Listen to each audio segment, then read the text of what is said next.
All right, here we are with Julie Bogart, who is a friend and mentor, and we're going to be talking about a topic that I think many parents can relate to right now, which is parental burnout. And Julie's a mom of five, so I'm sure she's been in the trenches with parental burnout off and on through her parenting, but she also works with thousands of parents and has some insights into it from that angle. So I'm really glad to have Julie here because she's always a comfort to me when I'm feeling burned out. Oh, thanks for having me, Diana. I love this topic, and you're absolutely right. I have experienced burnout plenty of times in my adult life, especially as a mother. And it's interesting because in terms of from like a psychological research perspective, burnout is different from depression and anxiety. It's distinct because it has these features of physical exhaustion, Mm. emotional overwhelm, but also a sense of detachment. This feeling of like you can't get joy from your kids and you actually don't really want to be around them. And that can contribute to a lot of shame for parents. You're less engaged with your children, and then that can even turn into a cycle of not finding the joy of parenting anymore, which also makes you detach more. I think part of what happens for parents is that they have not added up the cost of parenting. And what I mean by that is they enter into becoming a parent often, not everyone, but often with a lot of joy, right? We're anticipating creating a family life, having a lot of love, having traditions and values, and this rich life that we envisioned that we could have as adults. But there's a second part of us that we were cultivating as children, and that is the vision of adulthood that is the fruit of being a child. So when you were 10, 11, 15, you're thinking ahead to that day where you're autonomous. You get to decide when you go to bed. You get to decide what TV shows you watch. You get to decide where you travel to, who you associate with. There's a certain vision of freedom and liberation and identity that we cherish as children that we believe will be realized as adults. And then for many of us, now some people spend their 20s and 30s being those adults, and then they have kids when they turn 40 or 39 or something. But for the vast majority of my audience, they have kids somewhere between 25 and 40. And it's in that time period when they decide to have children or adopt them, however they come by their kids, that they are suddenly ushered back to childhood forcibly. Like you're supposed to care about Daniel Tiger TV show and Minecraft and playing Candyland. And there's a part of your inner life that is rejecting those things because you've already done them. And yet now you're supposed to enter into them with like this enthusiasm and wholeheartedness. And it feels like that thing that was the tantalizing vision of adulthood that was in front of you is suddenly being pushed back another couple decades. The foundation of burnout, then, in my view, is the loss of your identity as a unique human being adult when overwhelmed with the tasks and demands of parenthood, which push you back into a childhood you've already outgrown. Absolutely. And I would add another layer to that. Oh, It's not only the childhood, we're sort of over being we want our autonomy, but it's also comparing ourselves to how it was because oh we yes. had a little bit more room. We had room to, go and do our own thing, go on vacation with our partner. It's already a really challenging time. You're already sleep deprived, you're already stressed, and then it's just this extra layer.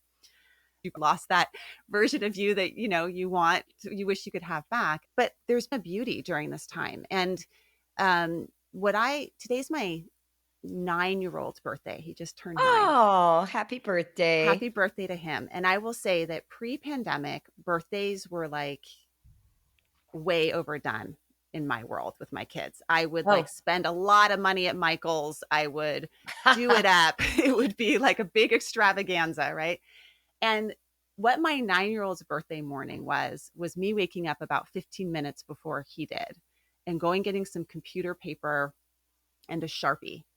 And on that computer paper, each piece of paper, I wrote one thing up to 9 that I love about him. And oh, then I posted them in sort of in secret spots all over the house so that when he oh, woke up, he had to go on a little treasure hunt of things that we love about this kid. that's adorable. And it was just as impactful for him. He felt loved, he felt excited, it was fun, but it was way less stressful for me. Hmm. And so I think that parents are actually, in some ways, getting more flexible and realizing what really matters because of the pandemic. So I do think there's some outgrowths in our parenting that we can be hopeful I about. love that idea.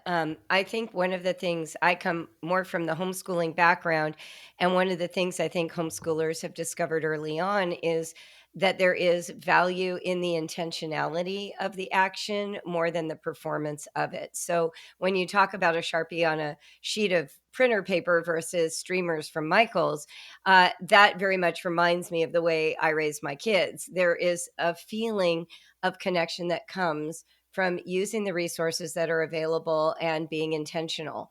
And because of the limits on resources during this time or outings, we've had to be more intentional. I lived in Morocco when my kids were really small. And I remember hanging out with one of my friends, and she had just had a visit from someone from the States. And that person had brought t shirts and puffy paint and crayons and pastels and all kinds of art supplies that they couldn't get in Morocco. And we were joking about how we were using to the last drop all the puffy paint. Like there wasn't a single drop left in any tube. We were using the pastels and the colored pencils and markers till they were dry and a nub because we had no other options. These were what we had. We treasured them. We treated them like they were super valuable. That's part of the effect of deprivation. Deprivation teaches us to value our resources and to use them almost with respect and honor because we know that there is a limited supply. So, staying home with your kids or being responsible for their education when you weren't before, or at least more responsible, setting them up for success can actually enrich your relationship with your children. And it can lead to a feeling of competence, which will offset the burnout. Burnout is the feeling that you cannot live up to your own expectations, let alone those of other people. But when the expectations get blown out of the water, when you can't perform an amazing birthday party, you will discover resources within that actually enhance your well-being and sense of self-esteem. So I think those are things that we can really tap into to offset the burnout. You know, you might even say to your children, I know that we've done XYZ, the same thing every day. What would it look like to change it up? Should we have breakfast in the living room on a picnic blanket? How about you make the breakfast and I'm just going to go over here and scroll through Instagram and you surprise me? Like allowing yourself to let the resource come from within instead of feeling deprived of the resources that are external to us is a great first step. And I think what you're talking about there, Julie, is cognitive flexibility. And that's Yes. something that you teach a lot in your Brave Writer program, as well as your book, The Brave Learner. And that's actually how I got to know you was when the pandemic hit and we decided to homeschool our kids. I texted one of my good friends who's a homeschooler and said, "Who is the best out there?" And she texted me a picture of your book.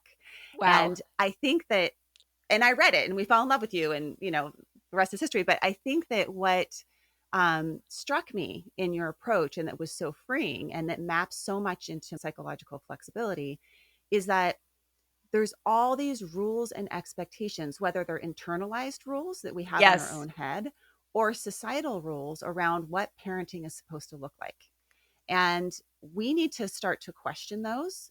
And Yeah. your new book is about critical thinking. We need to think a little bit more critically about those and help our kids start to question those because they're actually not always lined up with our values. And a lot Mm. of times they can be barriers to us being able to adapt and evolve as life changes.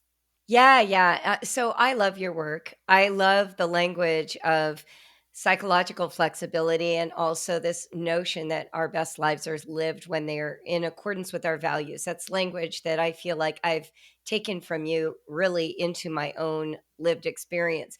So the psychological flexibility piece really is about not limiting ourselves to a script, to the feeling that somebody else or even ourselves have set up a path that is unflexible. I just did a little podcast episode last week that is called Keep All the Options on the Table.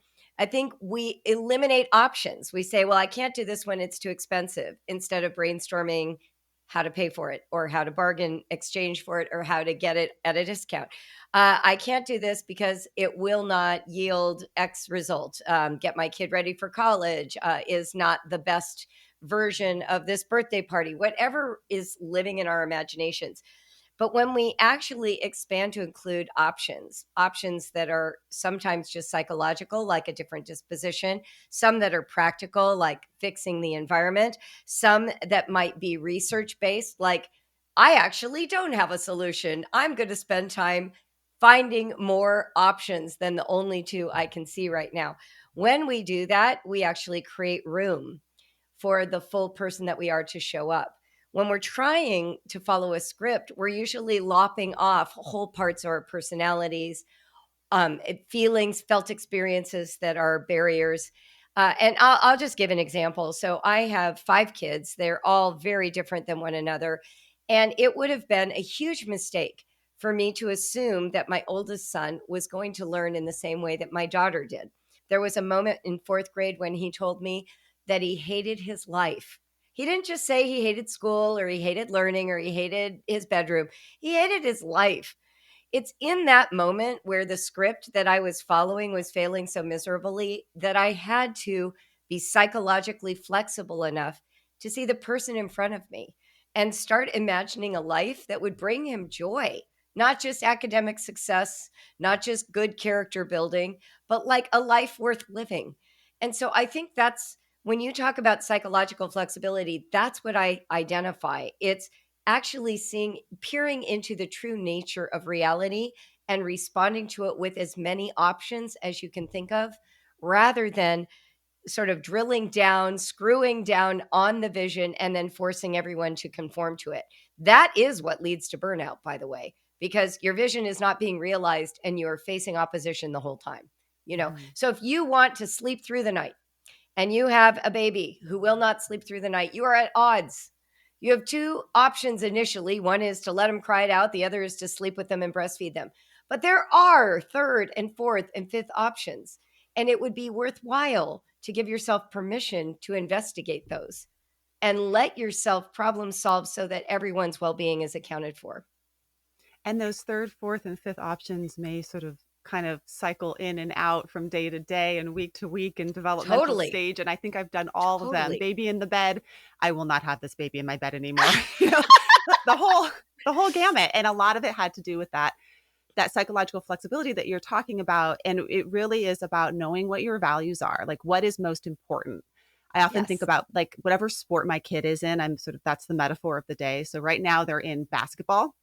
And so in basketball, it's like you need to know when to let the ball go out of bounds.